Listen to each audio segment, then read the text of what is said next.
দিবস ফাউন্ডেশন কর্তৃক আয়োজিত পবিত্র আশরা উপলক্ষে আয়োজিত আজকের কোরআন তেলাওয়াত প্রতিযোগিতার পুরস্কার বিতরণী অনুষ্ঠানের উপস্থিত সম্মানিত অতিথিবৃন্দ, সবাইকে জানাচ্ছি আন্তরিক সালাম। আসসালামু আলাইকুম। প্রথমে শুকরিয়া জ্ঞাপন করছি মহান রব্বুল আলামিনের দরবারে,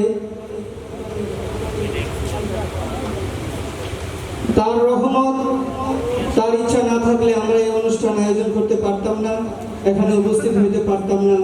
আল্লাহ তাআলা আমাদেরকে সুস্থ রেখেছেন। ধন্যবাদ জানাচ্ছি দিবস ফাউন্ডেশনের চেয়ারম্যান সজীব শেখ সাহেবকে, যার অক্লান্ত পরিশ্রম এবং বহু ত্যাগ তিতিক্ষার মধ্য দিয়ে যিনি এই আয়োজন করে যাচ্ছেন। 13টি বছর যাবৎ যিনি অক্লান্ত পরিশ্রম করছেন সমাজ এবং জাতিকে কিছু দেওয়ার জন্য।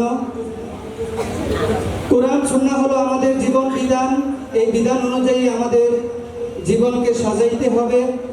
পরকালই হচ্ছে আমাদের আসল ঠিকানা, এটাকে মাথায় রেখেই আমরা সামনের দিকে এগিয়ে যাব। কোরআন সুন্নাহ অনুযায়ী আমাদের জীবনকে সাজাবো।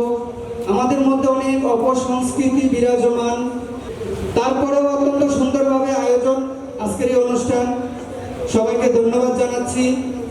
প্রতিনিয়ত এই অনুষ্ঠান হবে এবং সার্বিক সহযোগিতা আমার পক্ষ থেকে, আমার সাহিত্যের সন্ধানে গাজীপুর জেলা কমিটির পক্ষ থেকে থাকবে।